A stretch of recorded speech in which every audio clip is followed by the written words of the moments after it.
Hey everybody, this is your boy Captain Hunter coming at you again. Third one for today, since I got some time, since I forgot some stuff at home, so I gotta go get it. So we're taking this ride here. You're gonna take this ride along with me. We're gonna have a conversation as we do a ride. So I'm gonna talk about how to pick a chair, and how to pick your chair and committee members. So how do you pick your chair and your committee members? Well, that's going to depend on you and your university and what organization that you're a part of and how they do the selection process. Now, concerning chairs, right, for my school, they gave us a list of chairs and or potential persons, so I had to pick for them. Now, I had this wonderful teacher who was writing our professional writing class. And I thought she was awesome. She was great. She gave excellent feedback about how to improve your writing and all that. And I actually think that ladies make the ladies make great writers. I mean, their attention to, I think it's even actually documented that their attention to detail is generally better than males. So therefore, I wanted a female on it. And the funny thing is that, as a side note, I wrote a book, and I'm actually going to do a revision to the book now that I finished my degree. So, and I wanted a female to do the editing of my book because their attention to detail is generally better than males. I'm pretty sure that's been documented in the literature. So anyway, so I wanted that. So let me pause here for a minute here. So I'm assuming you guys know who I am, Big L PhD.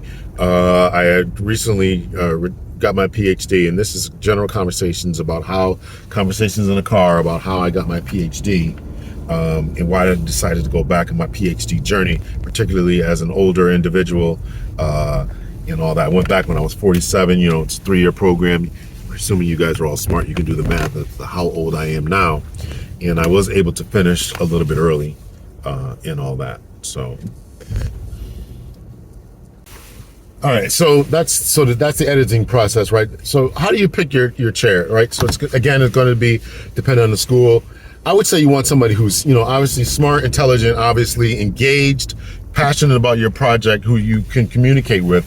I would suggest someone who you kind of connected with on a school basis. Their feedback in your papers and paperwork and discussion boards was good, and all that. And you think that you can actually learn something that they have a general basis of understanding. So make sure that they are, that they're approachable, that they give feedback constantly, consistently. They give feedback constantly, consistently, that it's up to speed, that they're generally a person who emails you back within 24 hours, that they are a person who's, more than one word answers, very, very definitive, explanatory, in their analysis concerning your discussion boards, papers, etc. Right? Personable. And listen, I know we're dealing with PhDs here and people with doctorates and stuff, and they got busy lives and all that. So maybe their expression of these ideas isn't the best. However, they are able to. Those are some of the qualities that you want. You don't want somebody who's going to who takes forever to get back to you. You don't want someone who's giving you, just nice job on the paper, and meanwhile you got an 85. I can remember I had an instructor who did that. He's like, good work, right? And he gave me it was like a B-. So then I'm like, and they didn't provide a rubric. So I wrote him an email like, listen, I've been getting all A's. I didn't write this. I might have wrote this in the email. I don't remember. But I'm like, listen, I've been getting all A's, right? You're kind of messing up my flow here, And if you're deducting points, what do you deduct them for? And I still have this email. So, and then once he provided a rubric and all that kind of stuff, next thing you know, I ended up getting a 95 in the paper.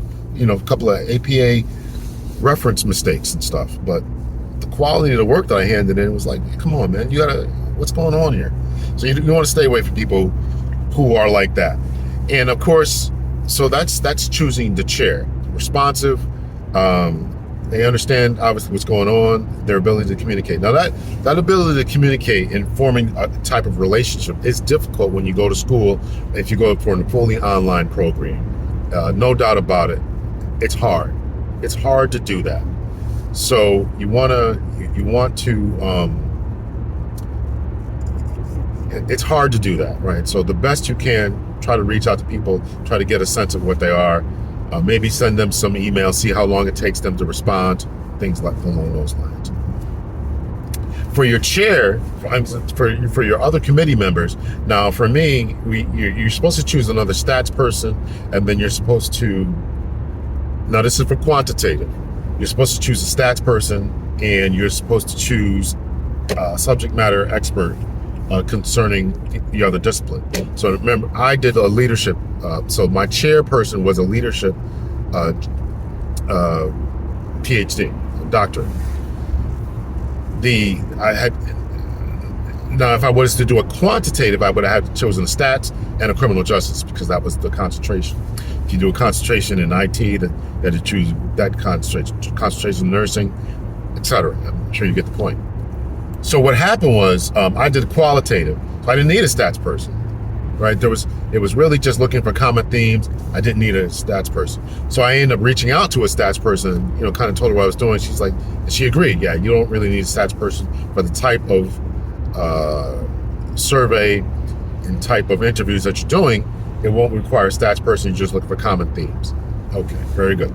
So I had two emails, and I wanted that just to make sure that everybody's on the same page here, because I didn't want to get to the end of the road and then it'd be like, okay, where's your stats on this? All right. So that's what I did. So I chose someone who was, therefore I had to choose another subject matter expert. So I did my leadership PhD, I had to choose another leadership PhD, and of course someone from the criminal justice side to balance everything out, or to help balance everything out. 3 people on the panel. So how do you choose them? I chose them based on every other parameter that I just listed before. Their responsiveness to emails, I thought the quality of the work that they did, some of the classes were synchronistic. The synchronistic class was I had to sit down at the laptop and the instructor talked, and the first person that was from my leadership, I absolutely loved him. He told funny stories. He talked about leadership, and he just talked about how we should be as a leader. Enjoyed him very much. He agreed to be on my panel, and I chose someone else on the CJ side.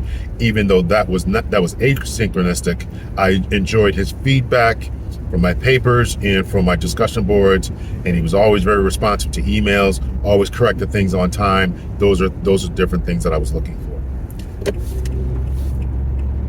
So that's how you would go about choosing your chair. So if you're on a campus, brick and mortar school, again, get to know your professors. You got to do 2, 3, 4, 5, interact with them, get them on your side, talk to them ahead of time, ask them, hey, would you consider being on the panel? And then official request. Let me talk about the official request.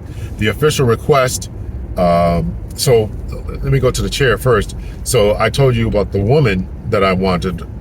She was, so we had to pick, I think it was like 3 different people. Our number 1 choice, number 2 choice, number 3 choice. She was number 1, and I picked 2 other people, and nobody picked them.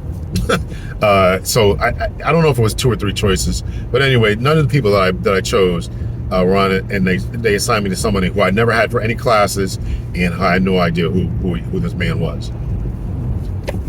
So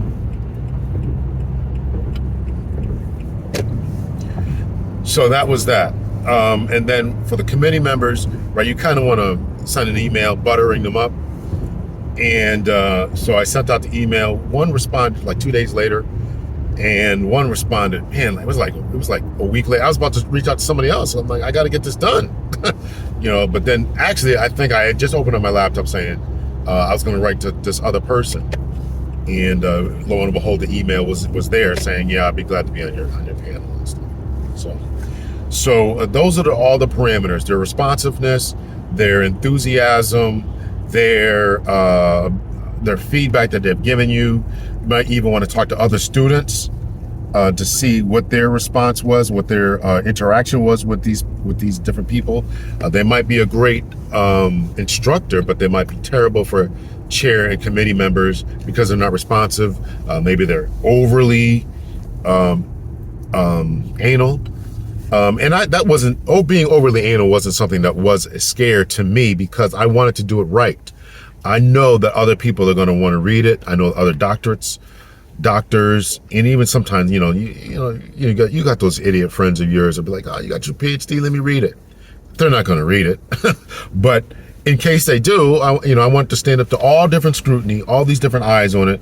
The whole academic world, or a whole professional world of policing, in my case, may have access to it, and I want to put out quality work.